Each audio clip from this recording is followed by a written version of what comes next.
Well, hello Aries. Hey guys, welcome to your first reading for 2017. So with that, Happy New Year everyone. And if you're listening to this in December, Merry Christmas and Happy New Year. Remember that 2017 adds up to a 1. Now we only get this cycle come around every 9 years, so it's an important year to set your intentions. I made a video about this back in November and it's more poignant now than ever to clarify what your dreams, desires, aspirations and wishes are as you set the steps and pace for the next 9 years. This reading is using the Morgan Greer deck. We have 4 cards, one for each week, and then an overall energy card. At the end we will do a high vibrational energy card. So let's see, Aries, what's in store for you guys for 2017 for January. The Knight of Pentacles, Temperance, the World, the Tower. Oh, and your overall energy is the Sun, but this one jumped out as well, so he's going to have to come in and we will have to have a look at him.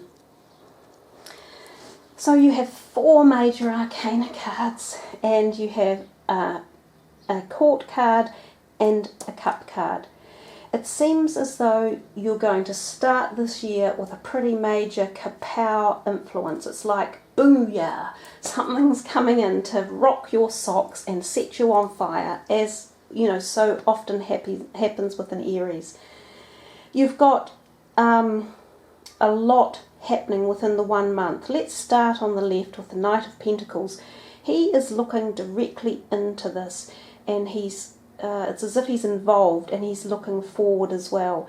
He's often known as the card of new possibilities around finances and money. He sort of comes to you with potential offerings. Some of you, it might be new career ideas or pathways that you're thinking about. You might be wondering, am I doing the right thing? Am I in the right job? Could I make some changes? If you are, there's a possibility that something will pop up. So for any of you seeking to make these changes, have your CV ready and be prepared to put on your best coat of armour, just like he has, and be the best future potential employee for an employer. It can mean thinking of a new business or starting your own business as well. And certainly the Sun down here is the most magical and benevolent of all of the cards in the deck. So with the Sun as your overall energy card, that type of energy will pour itself through the whole of January as well. That is a wonderful card to have down here. We come into the second week and we see Temperance. Temperance is sort of an androgynous angel that comes to us with this talk about balance in many ways. She's balancing the 2 flasks, pouring water from one to the other very depthly. Then she has 1 foot on the land and 1 in the water, and again she's holding this amazing balance and purity and calmness and definition. She also has a halo around her head as if the sun is glowing behind it. So we have reference again here to the sun or the energies of the sun. But the Temperance card does talk to us about balancing yourself, especially emotions and in particular the physical body. So being around water for a lot of you in January will be very beneficial, making sure you are hydrated, going on diets that are very good for your body, eradicating negative things in your body such as toxins or drugs or addictions in any way, shape or form. Some of you may even be spending time around this type of scenery, which is like lakes, mountains, rivers, with in and around gardens and outdoors and connected to earth and Gaia, which will be very, very beneficial for you. And it's interesting too how this beautiful yellow stone up here is shining down, highlighting this, and the sun is beneath it again. So we're getting a lot of messages here about your solar plexus chakra, which is the yellow colour, getting that chakra flowing, eating yellow foods, meditating with the yellows, being outdoors, spending time in the sun, re-energizing, recharging your body. So those are some of the physical perspectives of the card. We come to the World and we see here another major arcana in this third week. This card often talks of travel. Some of you may be travelling, and I even think of that a little bit with this card. So sometimes this is a big trip, overseas or over water in particular. You might meet people from foreign nationalities that speak different languages who you could just really connect with. There's something about amazing connections with new people that you will have this bond with that can become partners or lifelong partners or business partners. The world is also about the end of a cycle. You see that very nubile woman and draped with a little bit of drapery across her in a very elegant pose of kind of success and inner strength as well as physical strength. Again, I'm getting so many messages for you guys about strength and tenacity and being physically strong as well as emotionally strong. But with the World card, it often comes to us when we have completed some sort of cycle in our life, and that makes sense because we have just finished a year 9 energetic vibration in 2016. Nines are the toughest ones to complete. There are lots of finishing off of cycles. We see lots of things leaving our life in a 9 cycle. They drop by the wayside, they disappear. They're things that we may have been engaged with or really been actively fond of in our life that we suddenly go, don't think I like that anymore, and you change direction. And the World card almost suggests that as well. New people coming in, new directions, new travel, new countries, overseas, different opportunities, different ideas. It's a whole card about the world is your oyster. So really grab it at the beginning of this year and grab these messages that are coming in, focus on them, meditate with them and think about them and utilize them to your highest degree. There's also a degree of sexuality in this card and fertility as well. There's also a degree of something that can happen around this part of the body. Some of you may have aching hips or lower back pain, or even require some sort of operation around that part of your body, minor operations or something along those lines. That's a possibility. So we come to this last card, the Tower. We see it there with its powerful bolts of lightning surging in and these people falling by the wayside, by the wave side. So really strong message about that. You are letting go of something and someone and situations, relationships and people who do not serve you, who are not good for you, who, whatever it was, you've set the foundations on a rocky base and they weren't stable enough to have the durational length of time. They were not going to be serving your greatest good and possibly have been causing negativity, even at the underneath level, and they've been simmering away. And sometimes you're not sure what it is, but you just have this feeling as if, stuff isn't right. I don't feel happy. And you can't put your finger on it, and then wham bam, the Tower card turns up, and that's when you know, because something will happen. Oftentimes when this card, just like that, that was a good example. Oftentimes when this card turns up, it can be symbolic of a literal argument. So you can have a physical or a verbal run-in with someone. Now sometimes this happens in a workplace, and other times it can just be within relationships. Remember to speak your piece as peacefully as you can or as appropriately as you can. Often we can say words that you think about later and you go, well, maybe I shouldn't have said that. But stand up for yourself, stand up for your rights, and just do it the right way. But know that when doors shut, new ones always open. These times I think are incredibly powerful. They lead us into the new direction where we are meant to be going. So they're kind of like, I look at the lightning on the top of the card and I liken it to, it's like a bolt of surge of electricity coming in to reignite you, reconnect you with what you're meant to be doing. The interesting thing too, this stone that's sitting above it is actually called a picture stone. And they are kind of like you looking into a picture, like a piece of art. they're fascinating little stone, and it's as if the stone sitting above there is saying to you, you need to look into the picture and really fathom out what is going on here, because there are messages within the Tower card, and there are certainly messages within that stone. So coming down to your overall energy card, the Sun, which is there as your benevolent energizer for the month. It is potent, it is powerful, it's what seeds us our life, it flourishes all life on this planet. It creates euphoria, love, harmony, fertility, passion, desires, growth, knowledge, extension, you name it.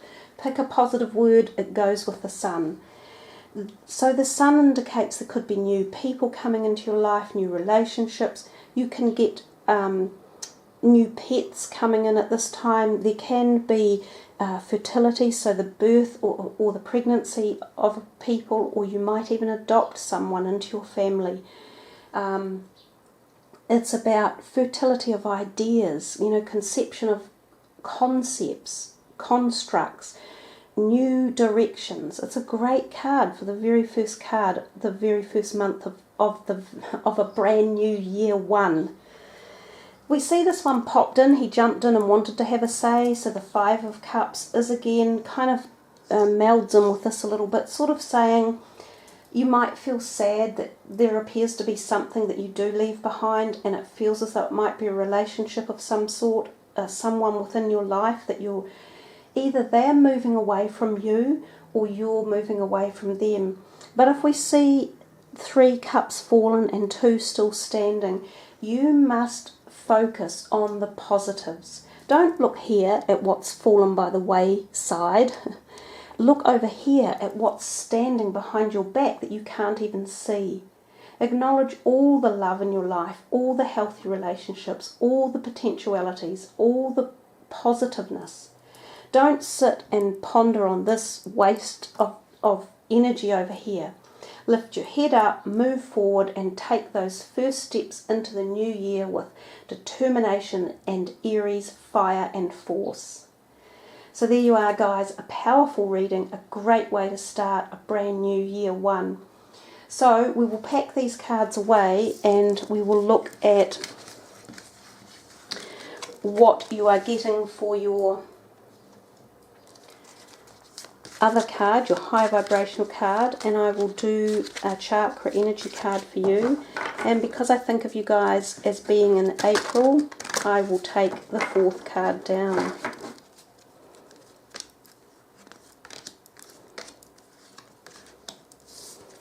Money. It's funny because money didn't really crop up except for that first card, but again we're talking in the orangey kind of energy fields, the sacral chakra and the base chakra. Let's have a wee look what this has to say for you. Finances, power, generosity and abundance. I'm sure it's a card a lot of people would really like to have. So let me read the words, because the words also set a wonderful intention for you guys. It says here, give and receive abundantly. Honour your divine worthiness to be prosperous in all ways. Actually, it's a magical card. So here's the story. Within the crystal reflection of a fresh water pool, 2 koi carp gracefully mirror each other, expressing the yin and yang of prosperity and the natural flow of money. I guess, to be fair, the Sun, which you had as your overall energy card, would be the magnifier of all forms of influence in this. So the Sun was probably passing this message along as well. There is no tension or urgency. All that is needed is a well within reach. All is in balance. Both coins and notes are easy to see and gather. The deeper we open the channels of giving and receiving, the more full this river of prosperity runs, revealing the natural law and true source of our abundance. Wow, I mean, that's a great way to start the year, guys. So here's the message of the card.